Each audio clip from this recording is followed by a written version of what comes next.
Welcome to the second season of the Makom Salon. I am Abi Dauber Sterne, the director of the Jewish Agency for Israel's Makom. Good morning, good afternoon, and good evening, wherever you are. I'm so glad you could join us from your living room, your glass in hand, for this intimate conversations with three intriguing voices from Israel and the US. Before we begin, I want to take care of some housekeeping.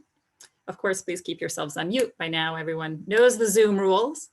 We do hope to have time for active participation later on in the hour. And we also, of course, invite you whenever you'd like to put questions, comments, ideas into the chat box. We've got my colleague, Osnat Fox, Osnat in the other purple box, who heads up content development in Makom, including designing much of this series, who will be following your questions and making sure that we respond as much as possible. And as we begin, I already want to invite you to use the chat to introduce yourselves to one another.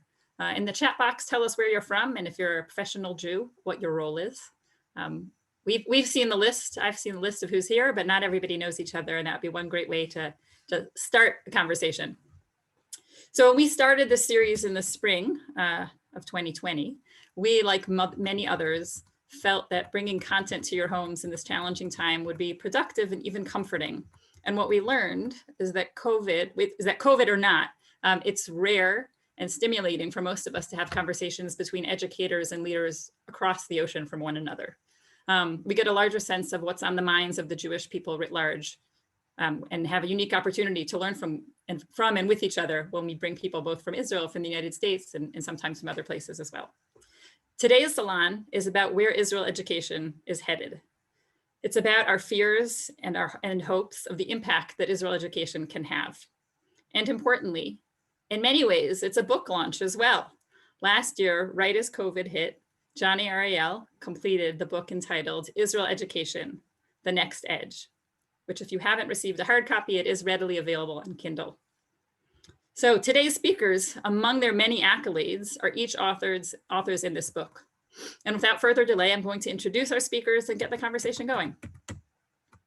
So first, we've got Alex Pomson, who is the principal and managing director at Rosov Consulting here in Israel. Rosov Consulting, sorry. He is the author of numerous books and articles. His latest book, Inside Jewish Day Schools, Leadership and Learning in an Age of Rapid Change, co-authored with Jack Wertheimer, will be released this year. Lauren Cohen-Fisher is the Associate Director of Israel Education at Hillel International. She currently directs a master class on Israel. It's a training fellowship for Hillel professionals across North America. Previously, she was the Director of Israel Education at Harvard Hillel, where she increased Israel engagement by over 150%, which is, I think, what all of us are trying to do. So we're going to love to hear what that looked like. When Lauren isn't in the office, she can be found camping, reading Mary Oliver, or looking forward to her next family Zoom call. Jonny, who many of you already know, is the founder of Makom, the previous director of Makom. He's a connoisseur of experiential education, and he's researched, designed, and delivered educational experiences for about 40 years on 4 continents, including his work at Melitz, the Media Leadership Institute, and the United Jewish Israel Appeal. Today, in addition to still doing some consulting with Makom, he does work with M Squared, the Institute for Experiential Jewish Education, and Siach Shalom. And he's writing a book on being a cosmopolitan patriot, which I'm sure we will hear about as well. With that, I'm going to turn to our panelists and ask you, Jonny, I'm going to ask you to start off. In this particular moment that we're in with COVID, politics in certainly both of the countries represented here, right, on this panel, both the United States and Israel, and probably and England as well. You'll hear 2 British voices. Where does this particular moment hit you? So thanks and good evening, everyone, or good morning. The biggest trouble I have with COVID has been not the medical threats, even though they're clearly there. The biggest problem I have has been the total collapse of political leadership and their ability to take scientifically driven decisions for the good of their population. And it seems to me that's true in the US, in Israel, in Britain, and no doubt other countries too around the world, or so it seems. And that is just so stark that the model we have of political leadership has just not delivered for us at this time. I'll just use one example prompted by a recent conversation, which is this enormous sense of pride that so many people have expressed that Israel has rapidly vaccinated a relatively high proportion of its population in a very short period of time. I think that's great. But comes with it too the implication that we should not be playing Zionist vaccination games. And we should be recognizing that this vaccination is a global public good, and that it is in our moral interests as well as our self-interest to ensure that anyone who needs this vaccine gets it. On the personal level, wine, chocolate, and walking in the wood by our house has been what has got us through. Naomi and myself, here alone, at home, that's what's got us through, and that's blessed. Thanks, Jonny. Lauren, do you want to tell us where you're at? Sure. Similar to Jonny, I've been doing a lot of walking in the woods. I got an email yesterday from Spotify. For those who use Spotify out there, maybe you know what this email feels like, where it says, Lauren, let us tell you what you listened to in 2020. Let's tell us what kind of person you are in this moment. And if you are like me and you're thinking like, wow, this is like my horoscope, but it's things I really did do. I opened it and it tells me that in this moment, I am equal parts Alanis Morissette and Ishai Ribo. And I really think that is exactly where I feel in this moment. And maybe to put that in educator terms, I feel very stuck between feeling committed to asking essential questions and really feeling a need to take a stand, moral, ethical, factual at some points. And for a very long time, my approach to both the world and education was we need to start from a place of questions, and our questions must always be open. And increasingly, as I watch both our government in America, the government in Israel, the way in which media and politics are infused, the art of asking questions feels a little bit more complicated. And there are moments in which I am now asking myself, is there a limit to the art of asking questions? And is there a point at which staying so closely tied to questions leads one to not take a stand where it might be a moral imperative to do so? For now, I'm still standing on the side of questions, but it is something that I struggle with a lot. It's something I've been thinking about a lot. The limits of our educational pedagogy and what it means to be a person engaging with society, place, time, and community is something I've been thinking about a lot. And the backtrack of those thoughts has most certainly been Alanis Morissette and Ishai Ribo. Thank you. I think that's going to be the exercise at the end. We're going to have to do, a poll of what two musicians do represent you best, your voices of 2020. Thanks, Lauren. Alex, please. I would say, like, my personal life is consistently guided by the wisdom of Monty Python Life of Brian. Always look on the bright side of life. And it's not flippant in the sense that there is a broader historical perspective. Like, for sure, we are in the grips of experiencing something that none of us have ever experienced before. But it's kind of, it's important to kind of place that in a historical context and think about, and it's an opportunity to actually begin to empathize with others from previous moments in history who have experienced no less shocking, disruptive moments in their lives. And to imagine, and not only to imagine, but actually to think about how they emerge from those things and how such moments can result in constructive movement and positive outcomes, if possible. And so, I remain hopeful personally. I also remain hopeful globally, although recognizing that in a sense, we are experiencing the most horrific stress test.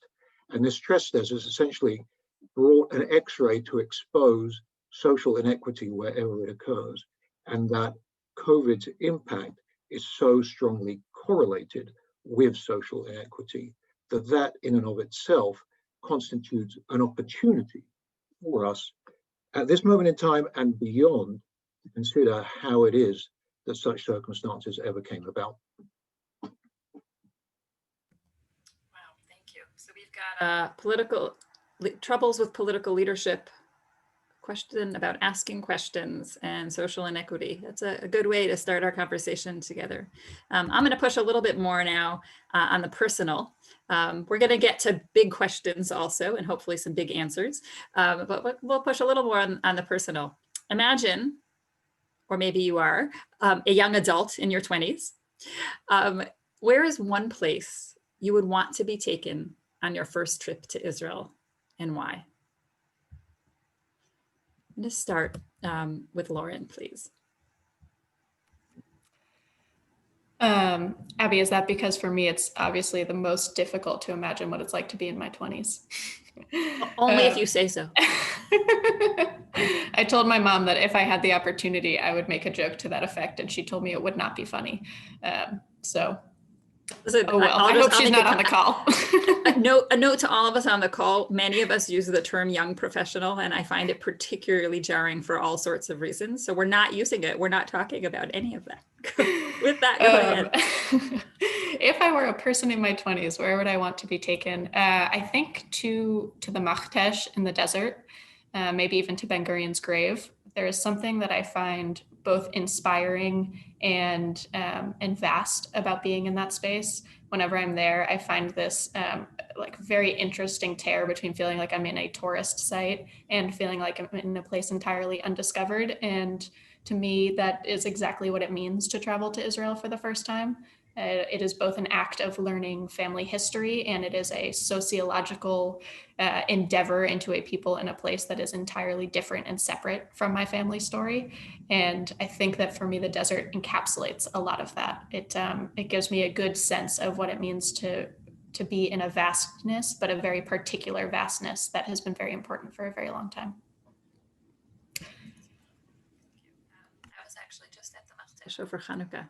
I'm looking for quite literally vast emptiness in the midst of a lot of illness. So that resonates deeply. Jonny. So I would like to be taken to the Hadassah Hospital, to the maternity ward, because part of the charm and the curiosity about Israel for me is the interaction of people and place.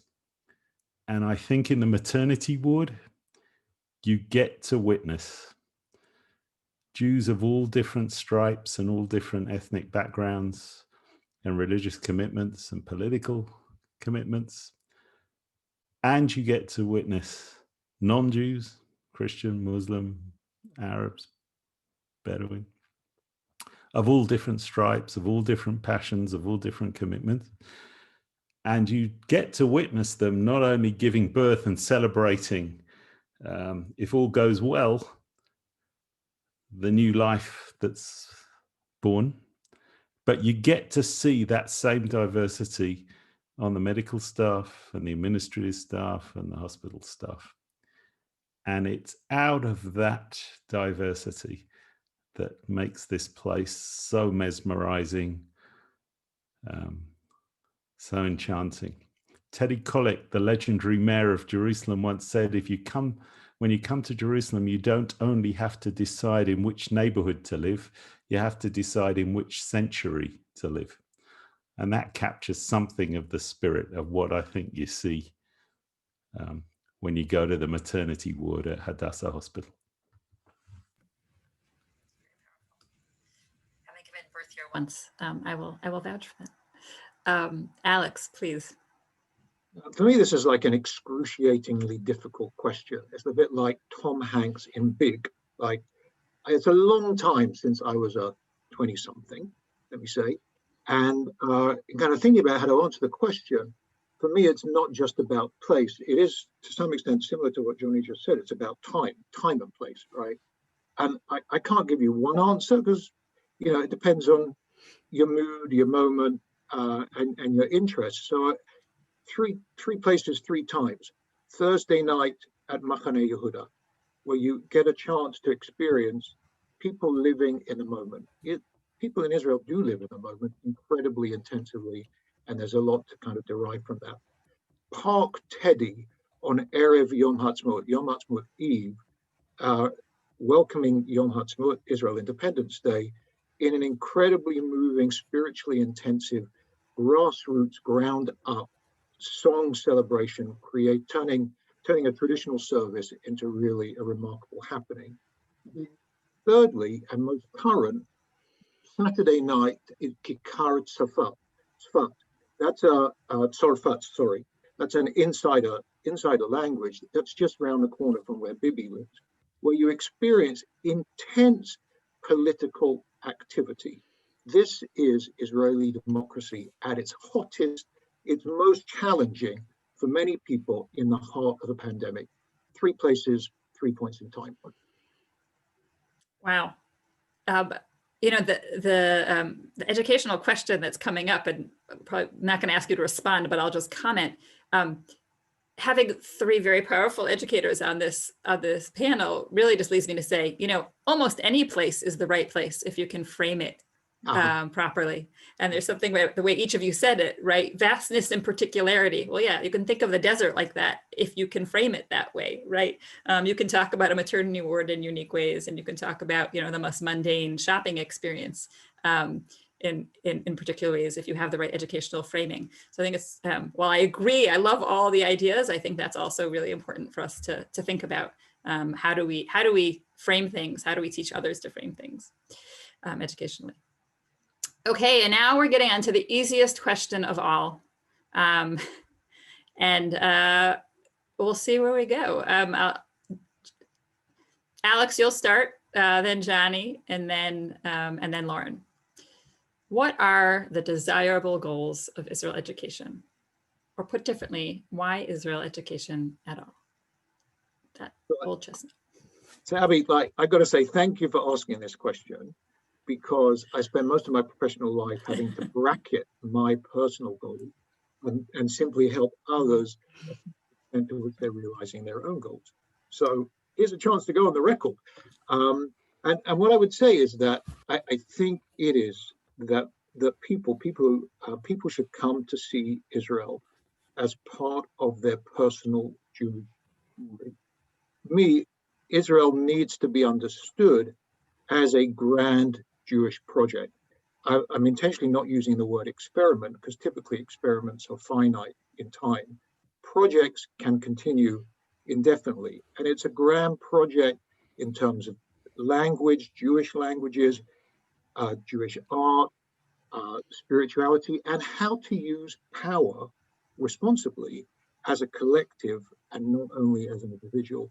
So for me, it comes down to contextualizing the goals of Israel education within a broader set of goals of Jewish education. For me, that's ultimately what gives Israel education greatest meaning.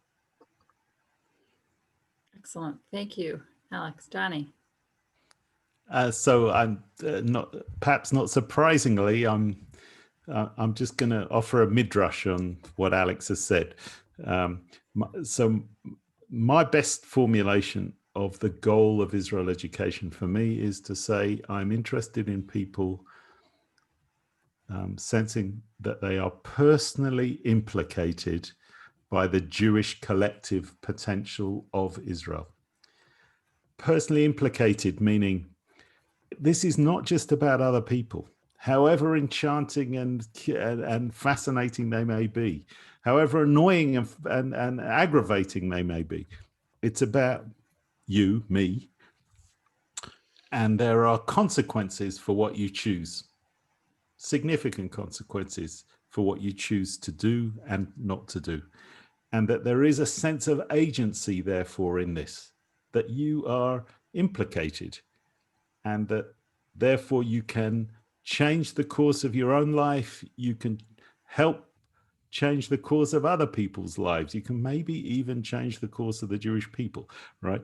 But you're implicated in this. The second notion of the Jewish collective potential. Yes, this is about the Jewish collective.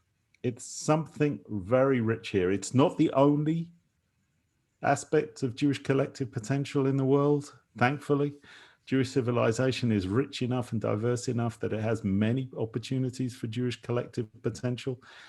But Israel is an example of Jewish collective potential, which by definition means that we're not there yet. This is not the finished item.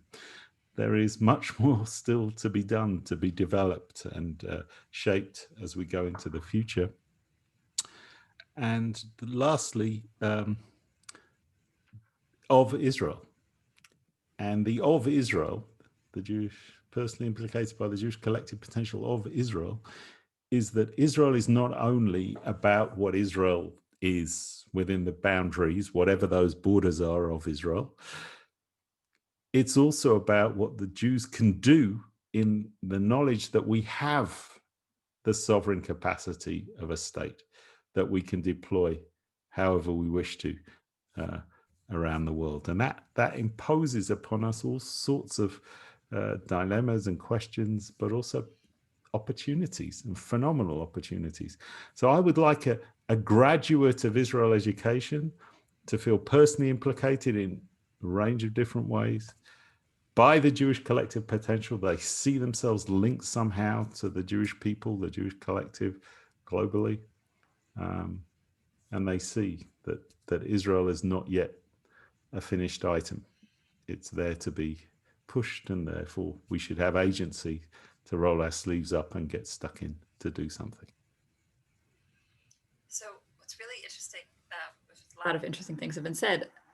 The word implicated, I have not been able to find the Hebrew word for the word implicated.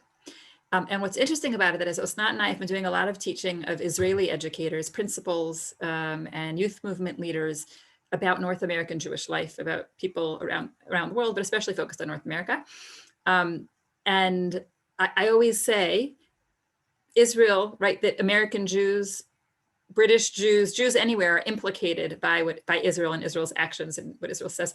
And there is no Hebrew word. I've tried, I've looked at definitions. Shoot me an email later if you're a fluent Hebrew speaker or happen to know the word, but it's really interesting that it doesn't seem to exist. And so I think it's a really important concept. I see that people are chatting, excellent, we'll look at those. And Osnat is my fluent Hebrew, native Hebrew speaker, and so she's helped me check this so far. But please send in suggestions. Thanks a lot. Okay, Lauren, your turn. Okay, if Jonny offered some midrash, I would like to maybe push back on him, which I feel so grateful to be able to do, because Jonny is one of my teachers, one of my rabbis when I think about Israel education. And so, Jonny, if you'll allow me, I would like to push back on you a little bit on your point about being part of the Jewish collective, partially because what I hear when you say that is there is some sort of affective output by which we are measuring our success. If someone does not feel invested in Jewish peoplehood, in the Jewish collective, in the Zionist project, is Israel education a failure? And I'm not sure, I don't think the answer is yes. And today, especially in a world in which we have, at least speaking from the campus perspective, Maccabee Task Force, even in my work with Moishe House, half the participants of Israel-focused programs are Jewish and half are not. The recipients or the consumers of a lot of the Jewish communal world's Israel education it's no longer limited to the Jewish community. And so I worry that if our desired goals and our focused outcomes are insular to the impact that Jews have in terms of their sense of identity, sense of connectedness, relationship to the Zionist project as part of a Jewish collective story, then we miss out on a lot of the work that Jewish communal professionals are doing outside the Jewish community. And we end up tying our success to the affect. And I worry that actually limits educators' abilities to really lean into the cognitive. If we think about the affective, the behavioral, and the cognitive outcomes and mechanisms of engagement. And so Abby, maybe I'm going to answer a question that you didn't ask, which instead of why Israel education, do we have a shared definition of Israel education in this moment? And I don't think that the answer is yes. And so I'd like to offer one. This is my working definition that I use. And I often say this to professionals, and I welcome feedback and pushback. But when I say Israel education, I mean an engagement in earnest exploration of value-based questions that animate the Israeli and Palestinian landscapes in the authentic contexts in which they exist. Or in less buzzwordy terms, let's look reality dead in the eyes. Let's understand why people who disagree have incredibly compelling reasons to do so by understanding the things that motivate them. And through understanding the things that motivate them, can we explore our relationship to our own values and the world in which we live? And so if that's a definition with which one wants to work, as I do, then I would say the desirable goals of Israel education are a deeper connection to oneself and the world around them through the exploration both of their own values and the values of those with whom they deeply disagree. And the reason that I think a definition like that is important in this moment in particular is that it actually distances us a little bit from measuring success based on affect, and it allows us to work across religious communities. It allows us to work across different demographics of students, given the realities of the communities in which Israel education is happening today and the ways in which that's broadening. I look for a definition and a desired outcome and a measure of success that is more inclusive to the people who end up in our spaces. I think I have to give Jonny and Alex also a chance to respond. Go ahead. Alex, do you want to go? No, I mean, I first of all, Lauren, I appreciate you pushing back in that way. In that, I don't know that this is, I didn't hear Jonny kind of frame this in effective terms. I mean, and certainly for sure, when I talk about Israel as part of a person's Jewish story, if you don't identify as Jewish, there's still meaning here in Israel education in coming to perceive Israel. And I see this as an intellectual step, first of all, coming to appreciate Israel as part of a historic Jewish story. Like that for me is the starting point. If you happen to identify as Jewish and with the Jewish people, then my aspiration is that you would see yourself as part of a story of which Israel is also a part. And that, so like, this isn't only about Jews, this isn't only about Jewish education. There's meaning here beyond that. And I suppose what, for me, implicitly, you know, without seeing Israel within a broader historic Jewish narrative, it really deprives it of foundational meaning. Maybe that's the best way to put it. So again, thanks, Lauren, for the challenge. And I'm happy to take it up and see this as another round in our ongoing conversation. So I'm in favor of effect. I'm not only in favor of the affective. I am interested in the cognitive, the affective, and the behavioral. But in the same way as I think the best math teachers in the world, their real aspiration is that you fall in love with maths. The symmetry, the geometry, the beauty, the wholeness of it. And the best French teachers in the world want you to fall in love with the sounds of the French language and French literature. And they, of course, know full well that many, many people will not manage to read whatever in the original. So that's point number one. Point number two, I don't think the sense of being personally implicated by the Jewish collective potential of Israel is necessarily only for Jews. I would like non-Jews to appreciate what does that mean for them that Jews have collective agency in this place, and that there's links and roots here and problems and challenges and all the rest of it here. And I would like them to also grow to that. Now, I don't have to go as far as saying if only every anti-Semite could really, really, really grasp what Jews as a collective could actually do for the good of the world, right? I don't have to go there and go as starry-eyed as that, to nonetheless say, yes, I want all Jews and their allies and people who are curious in some way about Jews to try and unpack what is this project about? What is the enterprise about? What's driving it? And I do not believe, from what I have witnessed in these years that I've been involved in this, whether with Jews or non-Jews, that this is only a cognitive endeavor. And I don't think it's only an affective endeavor. I think it's also behavioral and all three. Lauren, I'll give you one more response. I wish I loved math more than I love math. I'll start with that. And I think you're right, Jonny. I think that, of course, good education has to have affective, behavioral, and cognitive elements. And the question is, where's the balance of them? And in what moments do we prioritize which of the three? And when we measure success, are we measuring success based on cognitive outputs, behavioral outputs, or affective outputs, if we need to choose? Because the reality is that even though we want all of them, likely it's not a shlish, or 1/3, 1/3, 1/3 divide.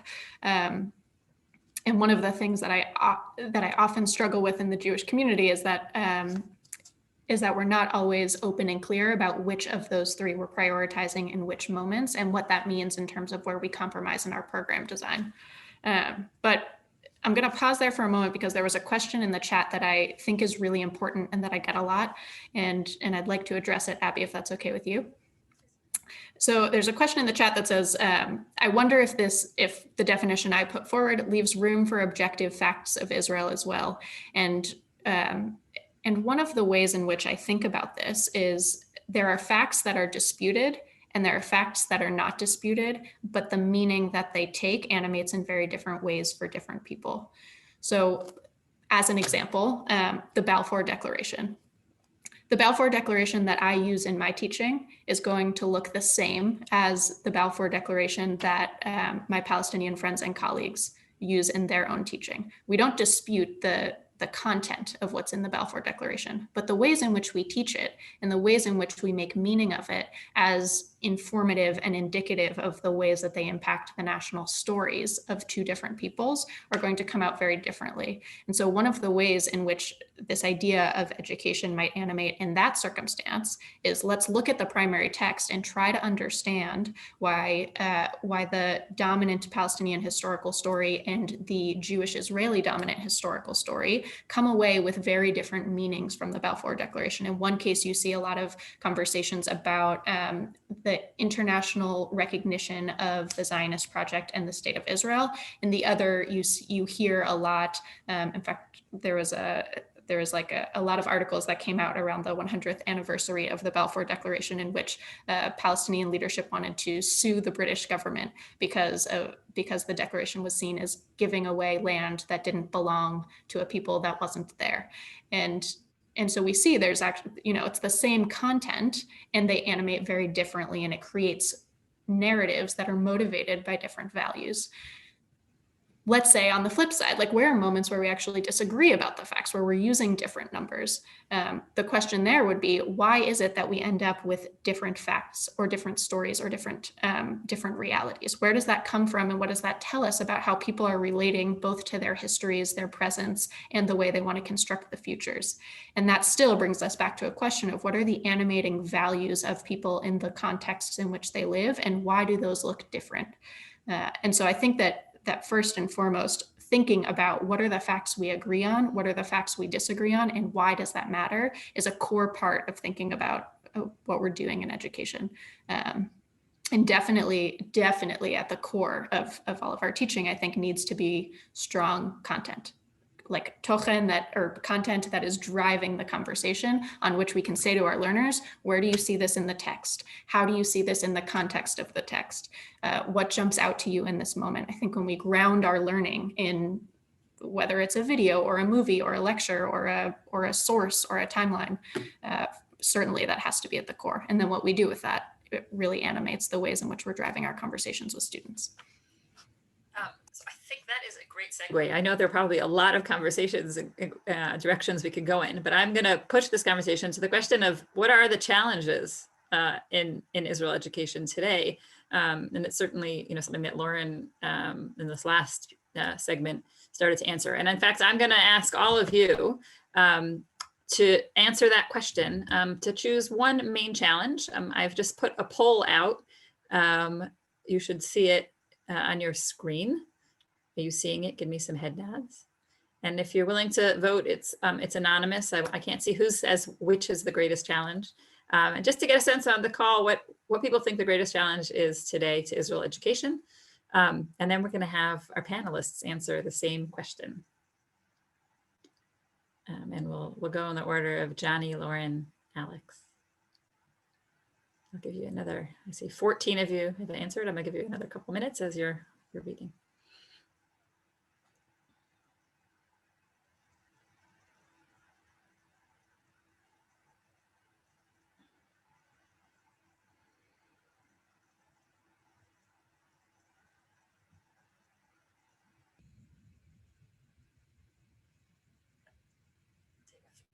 Another few seconds as the last of you who want to answer can answer.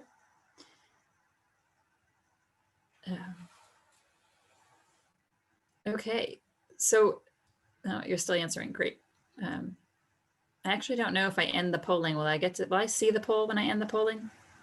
I forget how it works. I haven't done this in a while. So I'm not going to close it, but I'll tell you what it says, how you voted.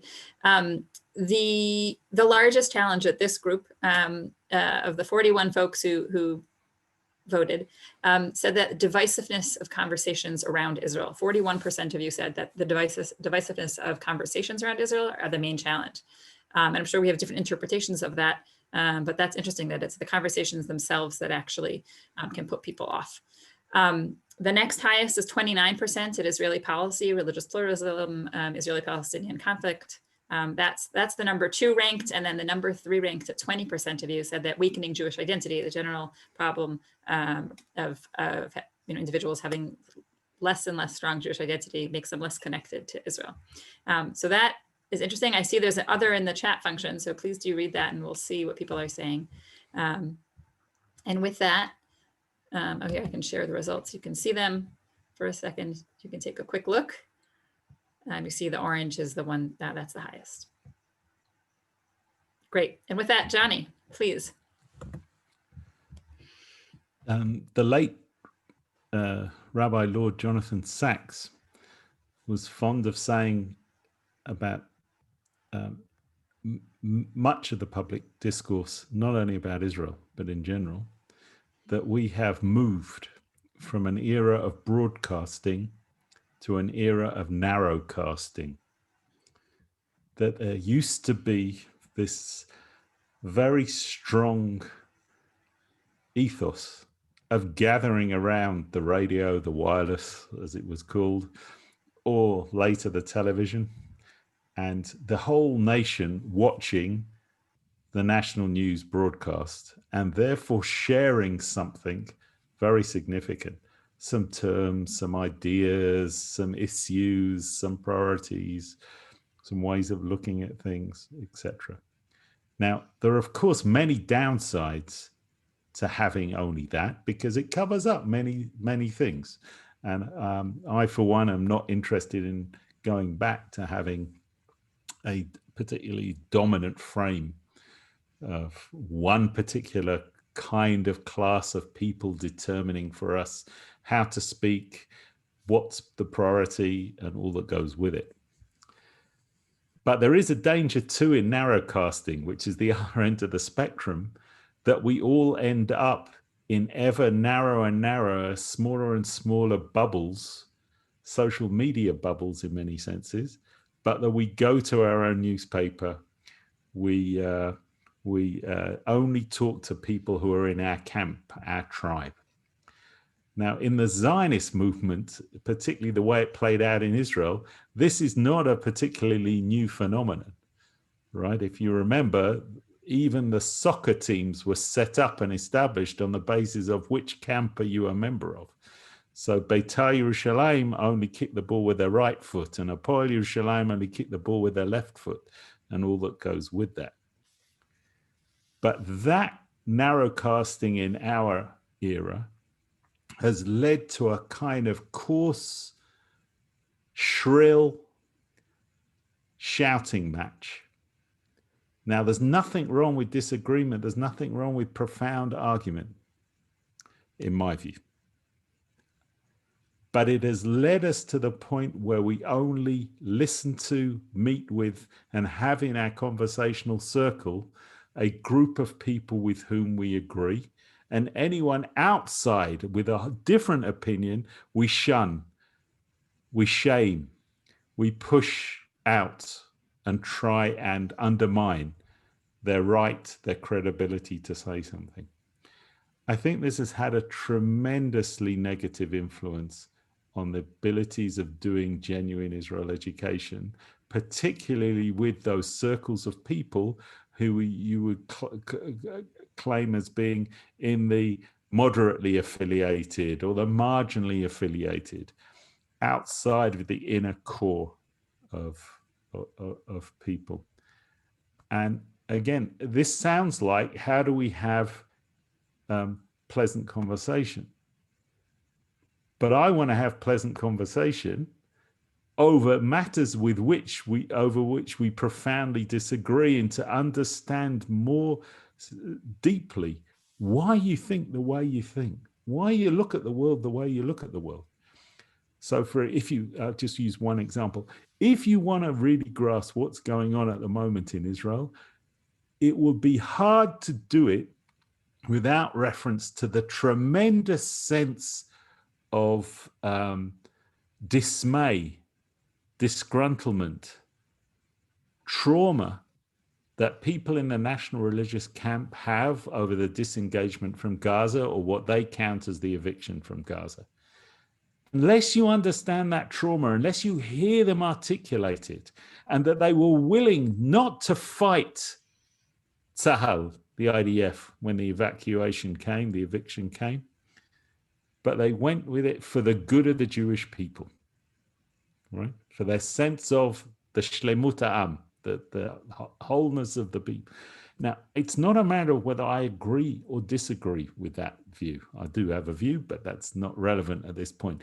The point is that most Israelis in the greater Tel Aviv metropolis, from Hadera to Gadara, let's say, have never heard that kind of viewpoint thoughtfully, quietly articulated. They've only ever heard it in shrill tones on the pages of the newspaper or pre-election broadcasts from politicians. And I think the same is true in Jewish communities all over the world. So when can you often hear and encounter, as a thoughtful, curious young person, what really are J Street on about, and what really are AIPAC on about, and whoever else the other players are that should be in that conversation? And don't just shout at each other. Calm down. Don't shout. Explain it to me. Bring me into the conversation. So I think that's still today the single biggest feature that undermines quality Israel education. And as I hinted and I made explicit even, I think this is true in Israel too, for Israelis, as well as it's true for Jews all over the world. Thanks, Jonny. I'll just say that it's very much in line with how so far, right, people on the call voted. And I'll just say that Makom is actually working on a project very much on arguments and conversations. We're thinking a lot about that. Lauren and Alex, answer, and briefly if you can, because I'd love to take an audience question or two from what's in the chat before we wrap up.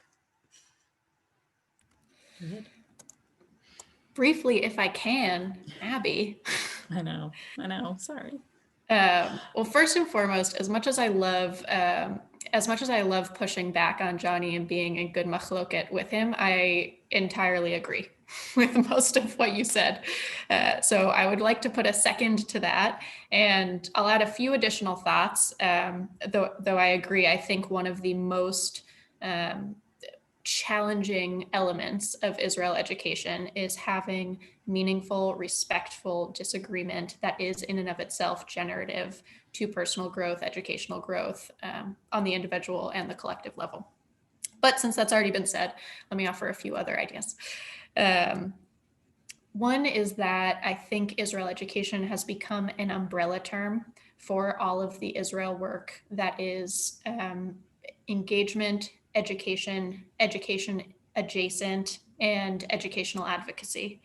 And I think that the reason that is such a big challenge is that the students, or at least many of the students that I have worked with, enter into Israel education spaces with an incredible amount of skepticism about the person who curates the space and the educator who asks them to be vulnerable with their ideas.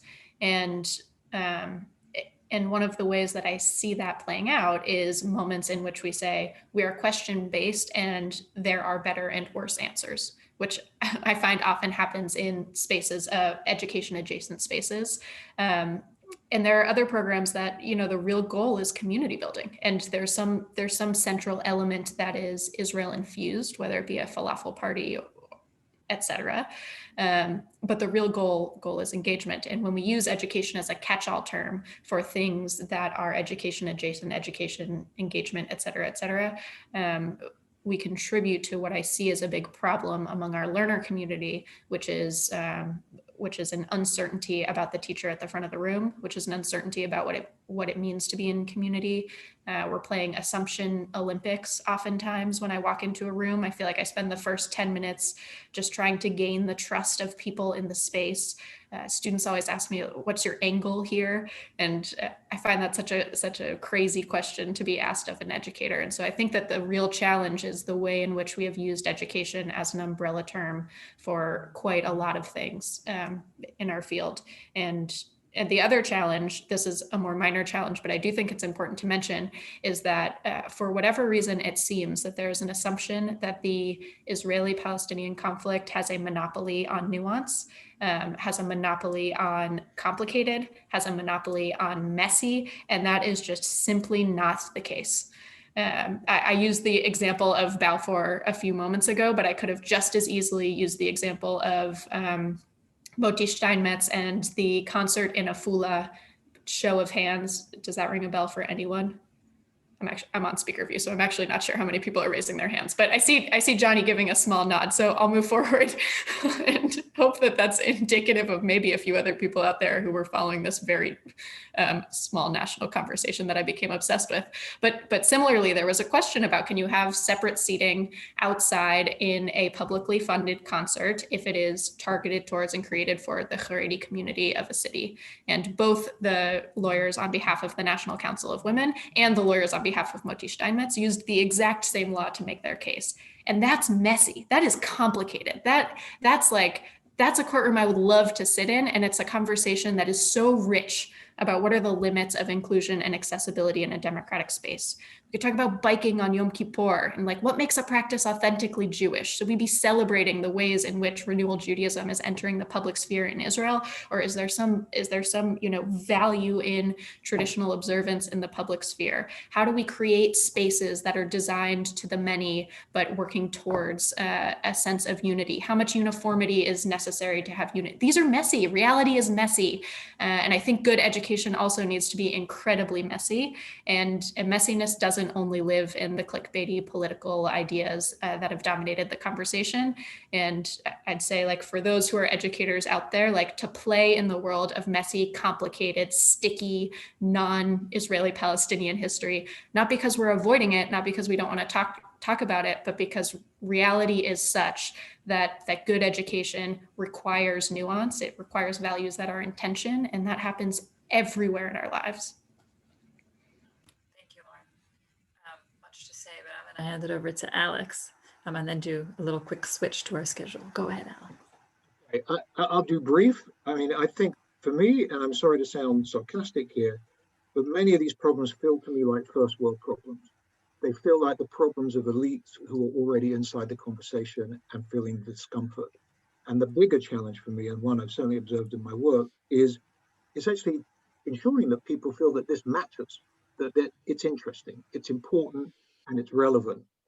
for me, profoundly important was an interview with a young person who had extensive experience of Jewish education. When asked about a connection to Israel, said, Israel is just another country like Greenland. And that is somebody who's come out of many years of Jewish education. I suspect there are many others out there like that. So the challenge for me, as it goes back to the goal, is that this has to become your personal story. How do we ensure that this becomes people's personal stories? A lot of food for thought, some serious challenges to address.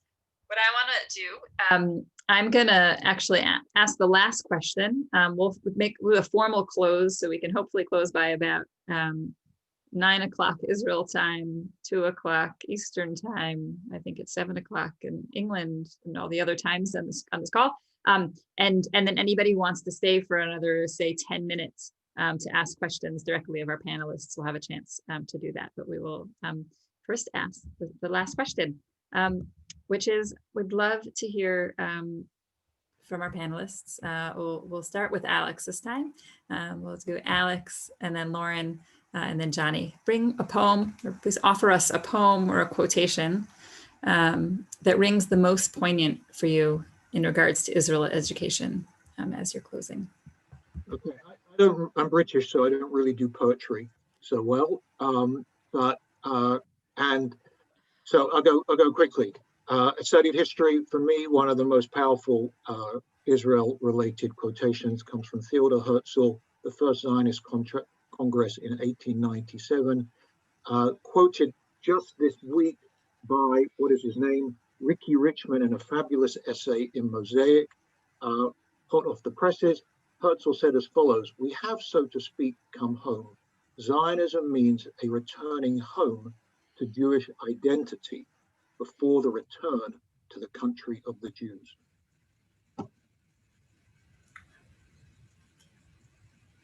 Lauren.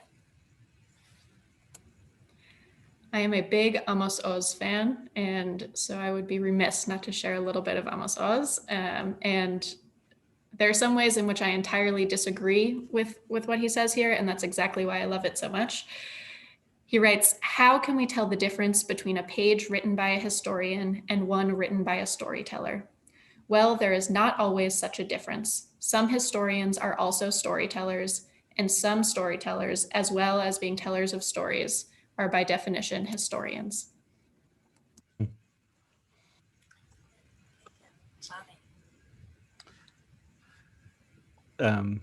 So one of the concepts I've been playing with for the last 10, 15 years is the notion of critical loyalty. How can you be both critical and loyal? And that actually an aspect of loyalty is to be critical. And of course, vice versa, it's absolutely critical to be loyal. And this comes to mind when I think about nationalism, the limits of nationalism in a global era, when we've just managed to deliver COVID vaccines or all that goes with it. On the whole, those have been national organized responses. So the critique leads me to say, all right, how can this messiness, as we've spoken about throughout this call, get inside you? And the poem that most captures this for me is Zali Gurevich's Jerusalem Blues, Higara Bi Yerushalayim. And it goes like this. Got a home and a blanket, and I got shoes. I'm in Jerusalem singing the blues. I cannot get her, but she don't care, because I'm in her shoes and she's in my hair. She ain't my mum and she ain't my wife. She's distant. She's strange. But we have a life. Under my blanket, inside my shoes, she's deep inside me, singing the blues. Thank you, Jonny. Thank you all for those really moving snippets that we got. I'm gonna just say a few words in closing, some housekeeping, and then I'll offer my own quotation. And then anybody who would like to hop off, by all means, and anyone who wants to stay to ask a few questions, we'll stay until about 10 after.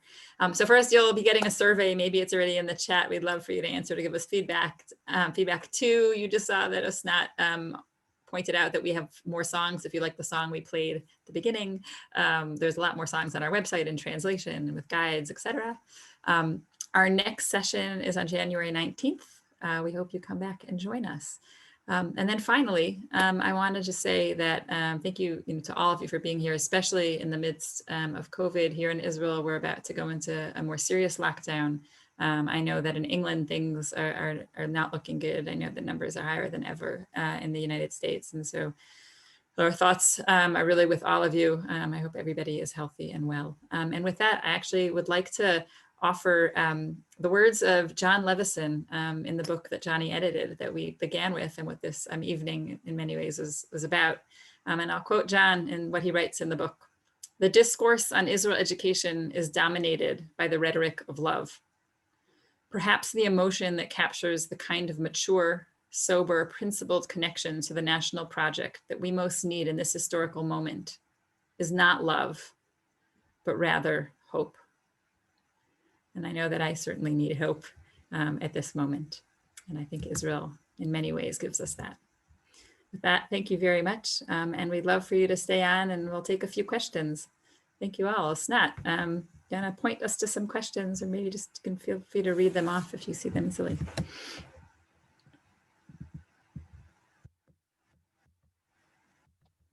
Are there some in the chat? I'd love to. Yes, there's a few really, really interesting questions in the chat. So I'll just read a few of them. Itai wrote that Israel infused education adjacent assumption Olympics and monopoly and Messi play in the world of Messi, that these are all great terms to describe what is and what isn't Israel education. And Diana wrote right after that, I don't know if after seeing it or not, that there are actually many educators who do have an angle in a political agenda, especially in universities. And tying that into questions raised above, how do we do messiness in a world of dichotomies and of black and white? So that's a combination of a few questions, but I'd love to have your point answers on that.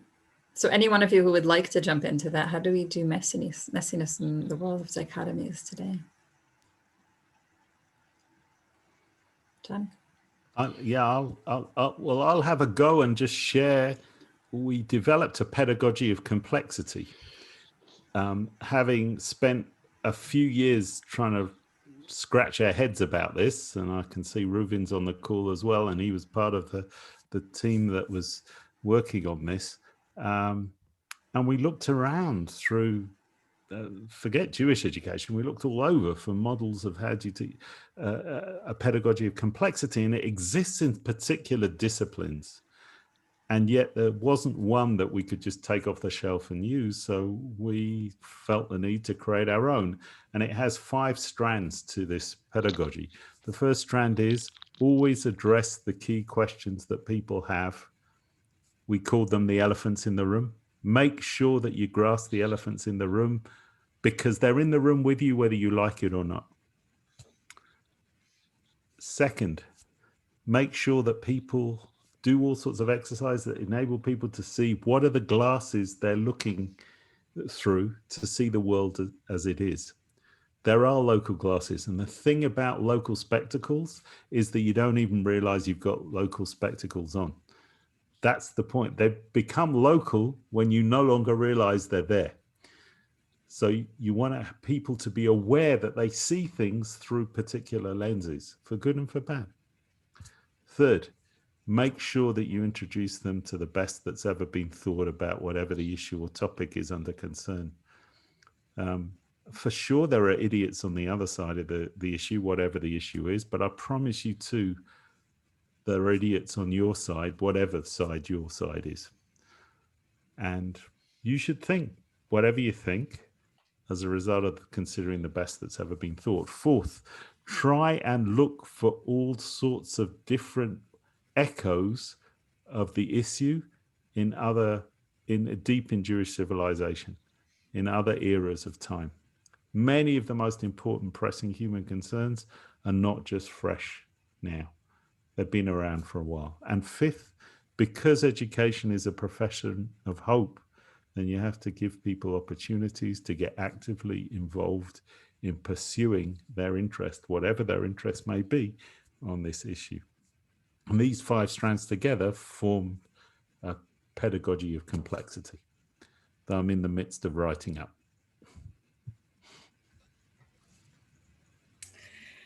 Can I add to that, Abby? Do we have time? Yeah, do a quick one and then we'll ask one more question and then we'll come to a formal close. Go ahead. Great. I love when people come into a room thinking in binaries. It's one of my, it's like a box of Oreos to me as an educator. Because in some ways what they've done is they have set the bounds of a spectrum on which we can find ourselves. Like if someone says it's this or this, it's a great place to start breaking things down. There's like nothing better than saying it must be this or this, and then beginning to dig deeper on each side. And one of the things that I often tell my students, or what I do myself when I'm teaching, is when someone comes into the room in their binary mindset, we start to think about what are the values that motivate that mindset? Where does it come from? What are you working towards? What are you afraid of? And even in a world of binaries, those binaries are created because there are humans who are afraid and proud and in love and scared and hopeful. And it actually gives us a really nice place to start asking questions about where we get our information and what is important to us.